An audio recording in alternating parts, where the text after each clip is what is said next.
Hi, what's up, you guys? It's Shekinah, Joy Lee, and this is another episode of Journey to Joy.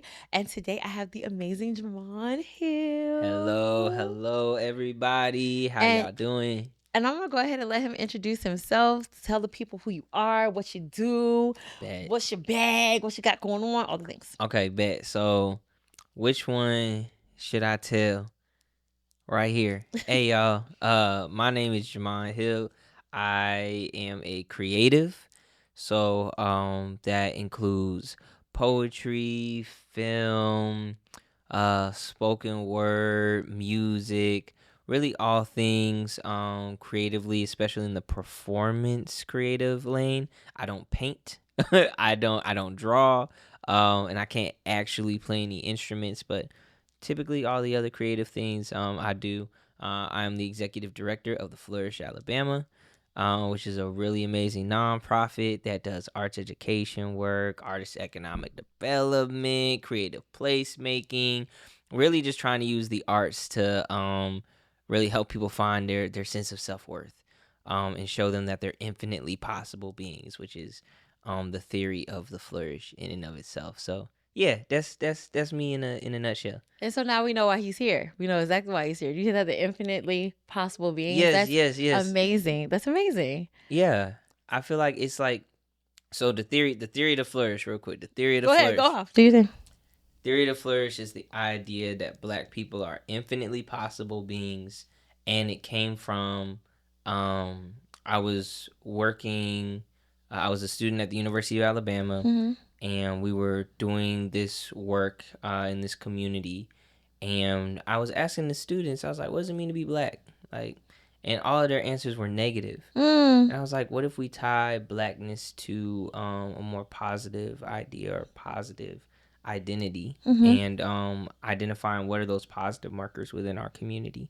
So that's where the theory of the flourish came from. Like, instead of tying it to this negative thing, how about we tie our Blackness to infinite possibility? I love this. That's amazing. So good. So good. Yeah, so good. Try to cook a little bit. I love it real quick. So kind of like piggybacking off of, the flourish and things like that. I've known you for a couple of years. Yep. And one of the things that I think has been a very like kind of through line through a lot of your work has been the concept of like joy and intentional joy and maintaining your joy. And so Yes. I think that part of the reason why I'm really excited about this conversation today is that opportunity to be able to let people hear a little bit of some of the things that we've discussed related to joy and like what that is and how powerful it is. So Yes. to my first question, Yes. for you, how would you define joy? How would I define joy?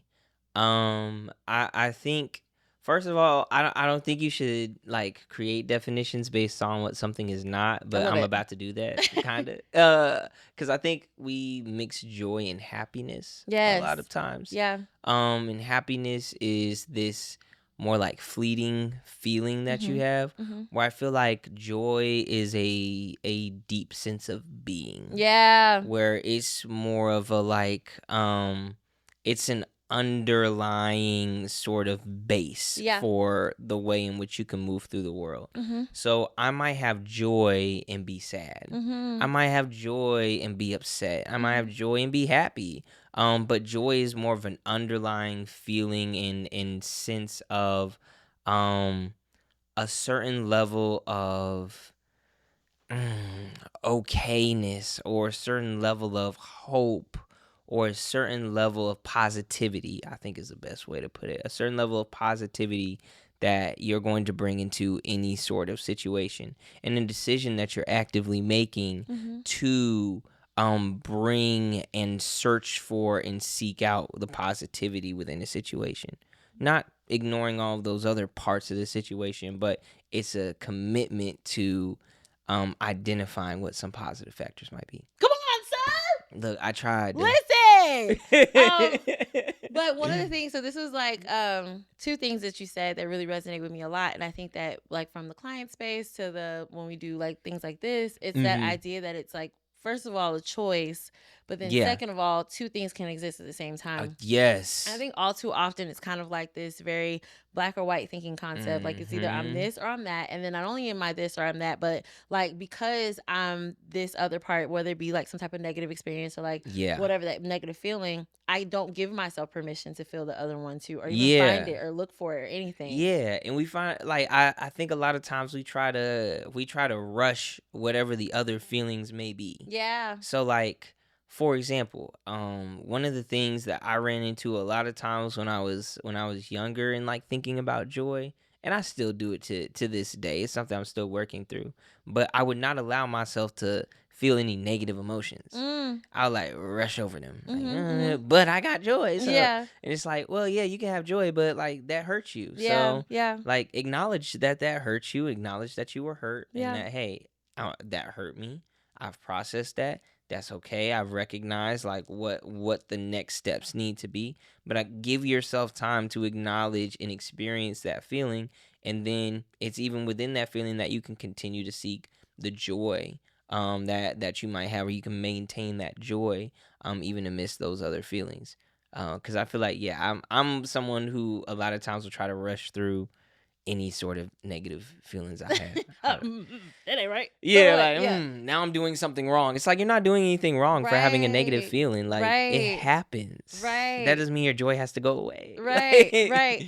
I think, and two, one of the bigger things, it's really powerful that you're saying this, for obvious reasons. You're a Black male, and when we think about like even the connections to emotions in the first place, there's almost like this underlying toxic positivity that's happening too. Of like just identify the good, look for the good, and that's cool, right? I get it, but like also we should acknowledge that we are angry and that's okay. Or something was disappointing to your point and that's okay. Or you're irritated and that's okay, right? Yeah. Because I think the other side of it is like, then if I keep doing this pushing down thing, then I will indeed blow up. Like it'll come to a head wherever it is. You know what I mean? Yeah. Eventually, if you don't give yourself permission to feel both sides of the spectrum. Toxic positivity does not leave yourself room for improvement. Yeah. So like think about it like even in a community sense, right? And I think about this a lot of times like working within the Flourish and running the organization. If somebody's like, hey, this thing isn't going well, and I'm like, let's find the joy, let's find the happiness in it, and we're not addressing. There you go. Yeah. Then like you're what just are we doing? literally what's happening like, here? I don't want to be here. Like I don't want to. I'm not being acknowledged, right? And then I feel wrong for bringing up an issue in the first place. And that's the kind of environment that can be created with toxic positivity. And like I've contributed to that in my own personal life, in my work life a lot of times. So I've had to like learn like, okay, I can have the joy, right? But it can't be without critique. It can't be without improvement. Like there's also joy in acknowledging like wrongdoing. There's also joy in recognizing shortcomings. Like you can still have joy and do those things. Like it doesn't. We beat ourselves up like way too often. Yeah. So many things, and it's like, hey, it's okay to come back to joy at the end of this. It's okay. Like you're not a bad person because you have a bad feeling. It's okay. It happens. Right. And I think it's like the meta emotions, like the the emotions about your emotions, the emotions about what you're experiencing, but then also it's like the expectation of like how am I supposed to show up in this? What is the expectation of how I'm supposed to show up or how I'm supposed to handle this or whatever the case?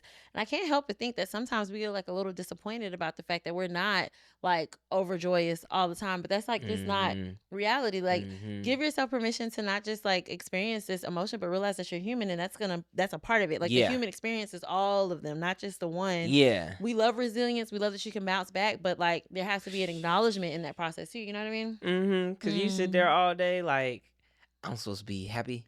I'm supposed to be joyous every little moment of the day. And then you also refuse to acknowledge your emotions and admit them. Yeah. And you become like a robot. Like when it's like, hey, how you doing today? I'm fine. I'm good. Yeah. I'm good. Yeah. And it's like, oh no, actually I'm not having a great day. It's like, oh, I'm sorry. Is there anything I can do? No, not right now, but just being able to say that helps. Right. Like don't worry, it's not the end of the world for me or anything like that. I'm just having a bad day. Like today, I woke up, did not go to the gym. I was supposed to be going to the gym, did not go to the gym. I was like, didn't go to the gym today. Am I going to allow that emotion or feeling of failure dominate my day? No. Like, what I actively do is, okay, cool. I know that now tomorrow, which was going to be my off day, I will now be going to the gym. Right. So I've recognized, made the adjustment, and I didn't allow that to consume me. I made sure that I still got up at a reasonable hour, did all the other things I needed to do in the morning, and allowed myself to find what the next steps were. So it's like, it's a balance of recognizing, feeling those emotions, admitting those emotions, and then working through it. Make sure you admit. Yeah. I think that's so powerful. And it adds to my next question.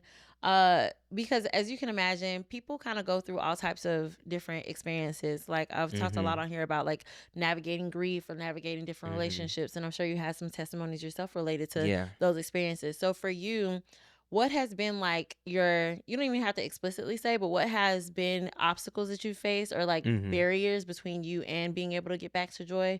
And what has that experience been like for you? Man, barriers.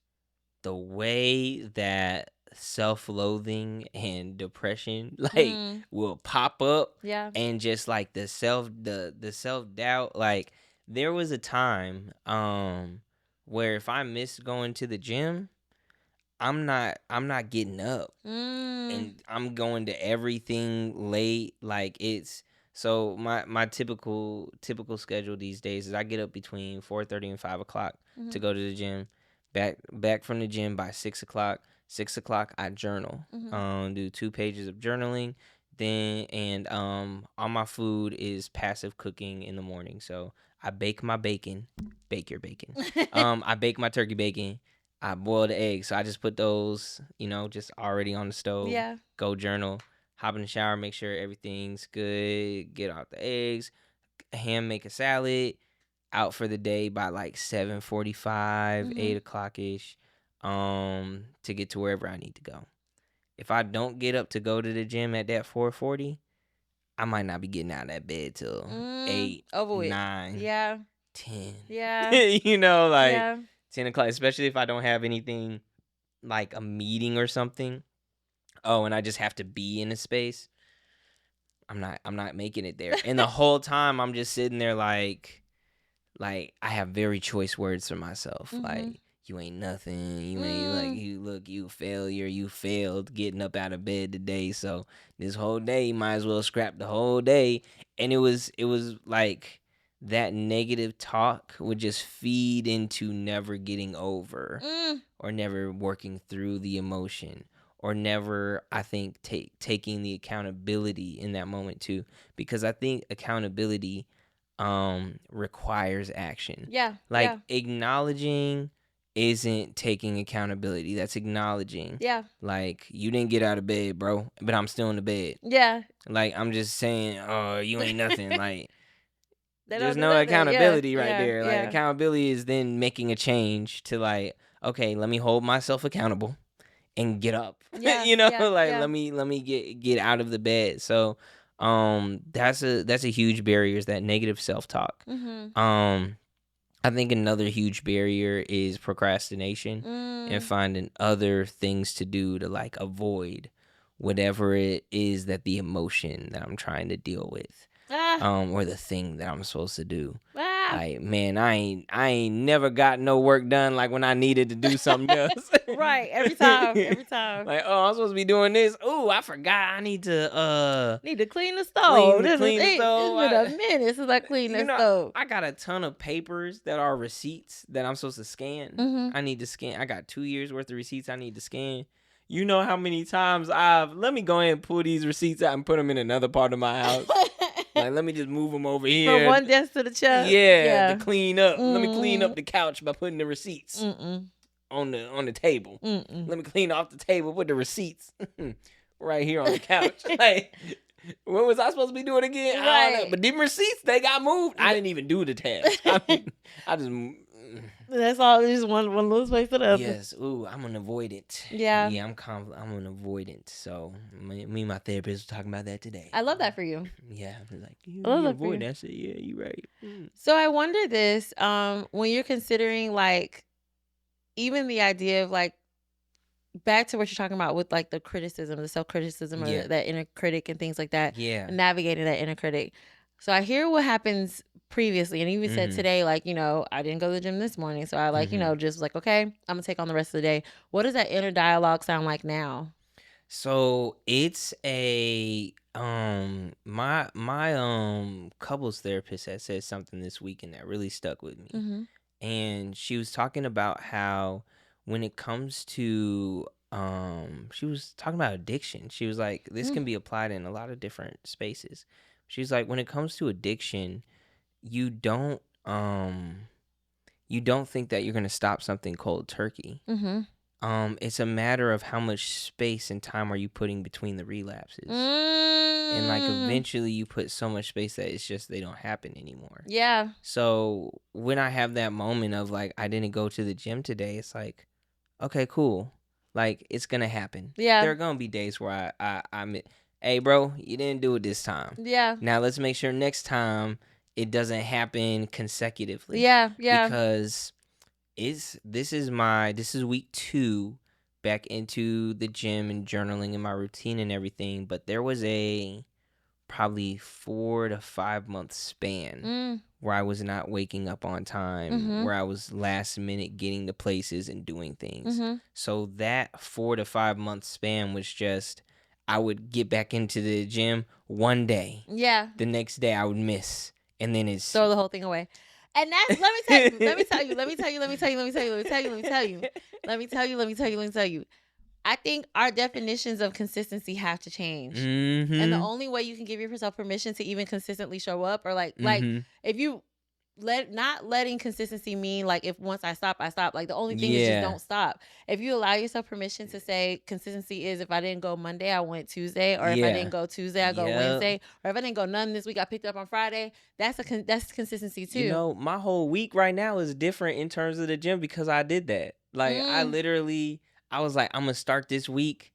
And I a couple weeks ago, and I missed Monday. I missed Tuesday, and I was like, okay, well then cool. My schedule is now Wednesday through Saturday, and I'll slowly get it back to Monday through Friday. Yeah. So I'm like slowly working it back to get to a Monday, Tuesday, Wednesday, Thursday, or Monday, Tuesday, Thursday, Friday, something like that. Yeah. But I'm like, I'll slowly get it to fit back within Monday to Friday. But right now it's not, and that's okay, and that's perfectly fine, and it's a little bit more sporadic, but I just know like I can't, if I beat myself up about it too much, I'm just not gonna go. Yeah. Like, and I don't want to do that again. Yeah. So like it's accepting and expecting like shortcomings. Yeah, that's so good. That's so good. Expecting perfection is just unrealistic. Yeah. And I think that's interesting too that you're saying this as a creative and things like that, because I think that I'm very curious now that I know that that's what your inner critic sounds like, because I don't think I've ever heard you say that before. But now that I know that that's what you sound like, I'm wondering like when you do your spoken word, when you have these speaking engagement, when you have all these other spaces you have to show up, how does this new concept translate into those spaces? How does this new concept translate? I think that when it comes to being a creative, I'm trying to there are so many ways in which I think I'm washed. It's like you're washed, like you're not really good at this anymore. And I'm constantly like critiquing before I even get the idea out. And what I've been trying to tell myself at this point is to just do what you love and be okay if it's not what it used to be. Yeah, that's so good. So good. Sorry. It's not what it used to be, and that's perfectly fine. That's perfectly okay. And I look at artists as they go from like album to album, because I listen to a lot of music. Yeah. I'm like, no two albums from the same artist, they don't sound the same. They're always different. They're always trying new things, and it's like, what is your new thing? And there's a lot of half-written ideas that I have in my world. A lot of half-written ideas. And I think just because you didn't complete it 3 years ago doesn't mean that it still can't be completed 5 years from now. Come on. That's a word. We can all take a lap. We can all say 4. We can all say 4. I think to your point though, especially when you're, and this translates to me in any space related to you trying to get any download that you have on the inside of you out, right? I think there's all too often these moments in time where, okay, well, this resource wasn't here, so I just need to go put this thing down. Or like this experience didn't go how I wanted to, so I need to put this thing down. But I think also often God's kind of like, nah, you can pick this up as many times as you need to. You see what I'm saying? Because if I put it in you, it's because it has to come out. You see what I'm saying? Yeah. And I think that I love how the death of the self-critic or putting that person to sleep has allowed you to wake up this other person who gives you permission to get the full spectrum of all the different versions of it. Because I'd be curious to see how many things, and maybe in another space we could talk about it, but like how many things right now are the fruition of something that was like a thought that you thought wouldn't come all the way to fruition like 5 years ago, 3 years ago, 2 years ago. And I know it happens to you because it happens to me. Like, you know what I mean? Like these moments. I just met with my fun Belgian friends who come here like they've been here sporadically for the last 5 or 6 years making a documentary on Sun Ra. And they're gonna be showing it at Sidewalk on Sunday. And one of the really cool things about the process and seeing them in their process is it has been 5-6 years they've been working on this documentary. Wow. And I'm like, I'm in year 2 or 3 currently working on a documentary. And I'm like, it just because it took longer doesn't mean like we get so into that like manufacturer like mentality of like, I mean, it's what happens when creativity is like, then consumed by like capitalism. So it's like now my job is to produce versus to create. Because I think those are very different things. Very different things, like creating versus producing, at least the ways that we think about it. Where it's like, if this isn't made in this short amount of time, then it's done. It's like, I can't, it's taking too long. And I'm like, they sat there with this documentary for 6 years. I'm like, there were ebbs and flows. They weren't in Birmingham for the 6 years. They had to do a little bit of work. Then they had to fly all the way back to Europe and wait till they could generate enough money to come back to Birmingham and do a little bit more filming and what they could. And so to see that process, it just makes me think of like, I have ideas that are on the shelf that I like pick back up. I might find a poem I wrote like 5 or 6 years ago that at the time I was like, this is whack, and now I'm looking at it and I'm like, this is amazing. This is what I was in my bag. Like, what's going on here? So it's so fun I have songs and stuff that I work on that I'm like, in due time this will be something that I'll share or that I'll like, or I'm like, okay, I made this in this moment and I put this away and it's not gonna be something. It's, I'm like, this is whack, and that's fine, Not to be too churchy, I can't help myself though, because I can't help it. But even when they talk about write the vision, make it plain, and at a point in time, you see what I'm saying? I'll bring it to fruition. And I think it's like the idea of us respecting what the appointed time is. Like, just because you wrote it and made it plain on Monday doesn't mean it's supposed to come to pass on Monday. And Tuesday. That's what I'm saying. Or Tuesday. Or even any Mondays in that year. It might be 2-3 years from now. But there's something to the giving yourself permission to like even like surrender whatever that creative thing is to your process, and like being able to like weave in like time, new experiences, all those things. I even think about how Purpose Joy has been around. This is probably like year 6, and from a private practice, all that stuff came from an Instagram post, you know what I mean? And it's like, you just think about all the different experiences. What version am I now? Would that same version be able to do the same things that she did back then, and vice versa? And it's just so many different other like contributions that have been very intentional that only time would have been able to give me to get to this place. You know what I mean? And I think the same thing, what I'm hearing is that the same thing is happening with you. So that's very interesting. Amazing. And presence is really important in that too. Yeah. Like the importance of presence. So like, even when thinking about, man, would I have been able to do this 6 years ago, or because like 6 years ago you might be looking at 6 years from now, you being like, wow, I could have never imagined this. And you 6 years ago are you looking back like, oh man, I could never, how can I rekindle that? Both of those things exist in their time, in their space, in their place, and they can only happen when you're present. Like you, whether you looking forward or you looking back, either way, you're not looking at what you're doing. Yeah.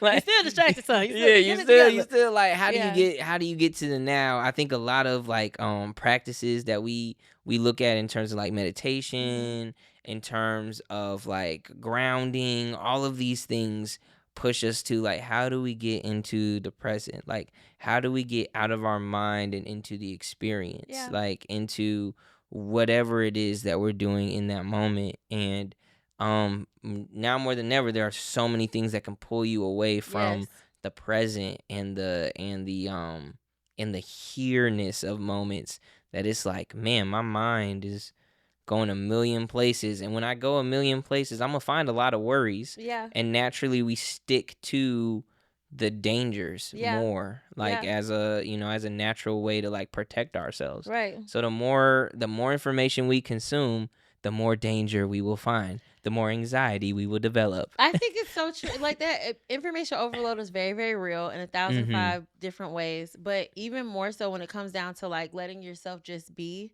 Like to your point of what you're saying. Like, I'm going to write that thing down just because I want to. I'm going to make this post just because I want to. I'm going to develop a friendship because I want to. I'm going to call a person because I want to. I'm going to go to this thing because I want to. And all too often, like if I go and scroll or I go and look at somebody's review of something, I look at some type of something. Now there's this other information that's deviating me from my initial, like what I just wanted to do. Yeah. You know how many times I log on to Instagram to do something, forget what I was finna do? Too many times a day. I'll be like, whoa, how did I get here? Too many times a day. Actually, I have something to save you. There's this app. It's called Opal. I don't know if your type of phone will receive it though, because here we go. Here we go.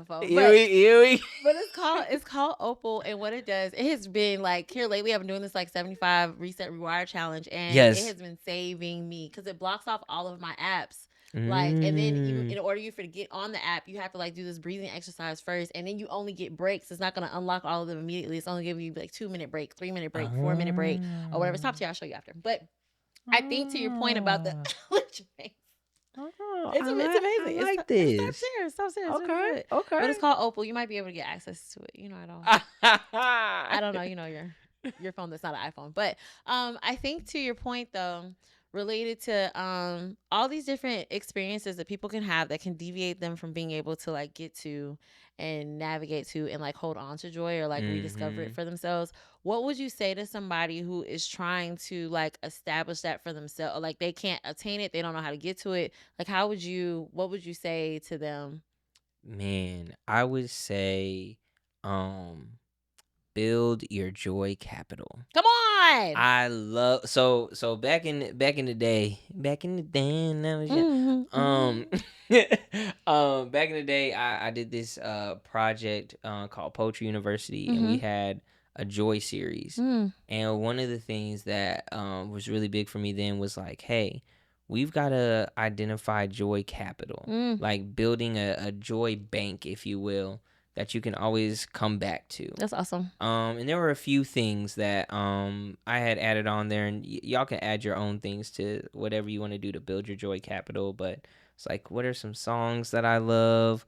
What are some affirmations that I can have that I can come back to? What are some moments or some memories that I can kind of just keep on lock, keep in the background? So when I have these moments where it's like, man, I can't find joy, you can really like remember some of these ideas. Yeah. And then one of the ones that I think is really big that I didn't really dive into at that time, which is funny because it goes into purpose to joy, is purpose. Oh, glory. Like purpose is like a great place to find joy. Like the why, like what is your why? And coming back to your why and like identifying a why that brings you joy. So it's like, okay, it's 3 a.m. and I'm doing the finances, and I'm going through the ledger and making sure all of the things are correct, and it's like I'm like, why am I doing this? Yeah. Let me go back to the why. Yeah. I'm doing this because I want to create this dope space and place for artists. Yeah. Yeah, okay. Let me go ahead and bump that new Chance the Rapper album because I really like that album. Let me turn that on in the background real quick. Okay, now let me get back to doing these numbers. So it's like identifying where the things, practices, ideas, memories, and building that database. I haven't met anybody yet who has never laughed in their life. So like it's when people talk about like they've never felt like an emotion, I'm like, ooh, we feel a lot of emotions. Yeah. It's just a matter of trying to do the work of like navigating to go back and find some of those, no matter how fleeting they were. Yeah. Identify them, like build them, keep them over here in this nice, beautiful little space, whether that's physically or mentally, and like hold on to those. Yeah. That's good. That's good. That's real good. Real good. Real Is good. That what the kids do? They do. They be doing a little what's the name? They be doing the clock and the tea. That's what they call it. Okay, bet. With the fingers. Clock. Okay, so we're coming to an end here. Unfortunately, it's been a great time. I know it's terrible. So sad. But I think first of all, I just appreciate you so much, and you're such a ball of joy and no pun intended, and like just the way that you radiate certain things and the way that you articulate them too is really powerful. I love it, and I thank you so much for coming today. Yes, I want to know now for you, or like as you kind of like culminate all those different things that we shared, what would you say, or what would you want somebody to leave with after they watch this and they watch what you have to say and things like that? What do you want them to leave with? What would you encourage them with today? I would say first, like, leave with an Android device. Heard. Okay. Yeah. Got so it. Okay. That would be the first thing. Got it. Shouts out. Understood. Shouts out. Yeah, it flips. It flips. Okay. The other thing I would say is like just one of the things that I realized in our conversation, because I just be talking and then I'll be like remembering some stuff. I'll be like, oh, I said that. I like that. You don't have to lose your joy to feel other emotions. Yeah. And I think that that's an important thing to take away.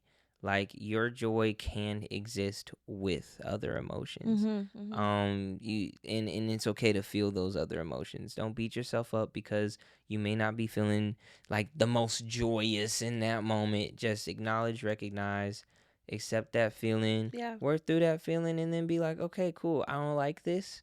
I'm going to work through this. It might take me a few minutes to work through this and then I'll be back. And like, give yourself the space, time, and energy, because just like those negative moments deserve that space, time, and energy, so does your joy. Yeah. Your joy deserves space. Yeah. Your joy deserves time. Yeah. Your joy deserves energy.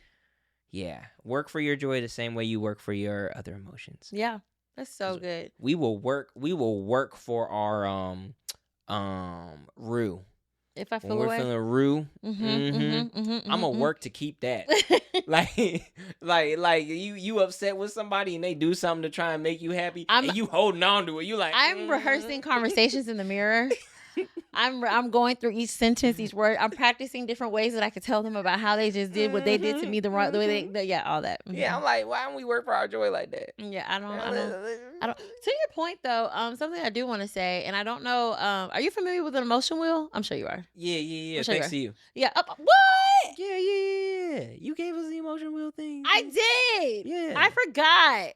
Okay, so I be handing them out like candy. Is the thing. But every time I meet with a client, every time I have conversations about these, especially related to identifying other emotions, the issue is they don't have the language for it. So if you're watching this and we get to this point, and especially what you said, Jahman, about like giving yourself permission to review them, look at them, and things like that, and you might be like, I don't even know what that is. Like, I don't even know this feel away, but I don't know what type of feeling it is. I ain't quite angry, but I'm not quite sad either. Yeah. An emotion wheel help with that a lot. So if you can, look one up. But I think to your point, even challenge yourself to journal those emotions, like find the emotion, write it out. I'm gonna write them things out. Yeah. I'm gonna write them things. I'm like, let me go ahead, let me give it that space. I be saying things in my journal. Yeah, they need to be said. I be letting them need to be said. I be up in them. You write it. You write it down on Okay, sorry. But anyway, you let something out there. I did. Yeah, let it breathe. Let it breathe. It's been great.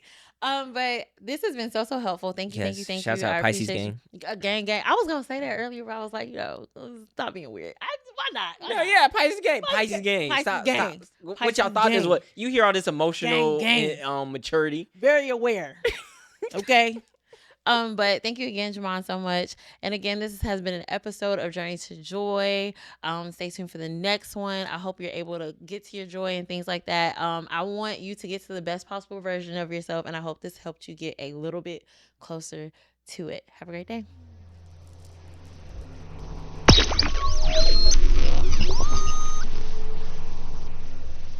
The guy that does the stuff, he's gone to the restroom, it seems. So yes. So that is this is the after show. This is only for the subscribers on Patreon. It is. I don't know if you have $2 Patreon. $2 a month. Yeah. $2 a month. For $2 a month. Just $2 a month. You get the after show. You get the after show where you can get more behind the scenes conversations. Yes. And situations. Yes. With no libations. Yes. Today. This is the after show.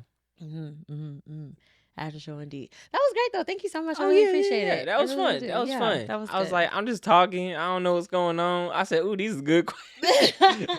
You was like, how would I define joy? Yeah, no, that would be much better. Like a tiger and lion found love. Randomly, you know what I'm saying? With the pheromones. And lock them in the cage. Yes, I understand.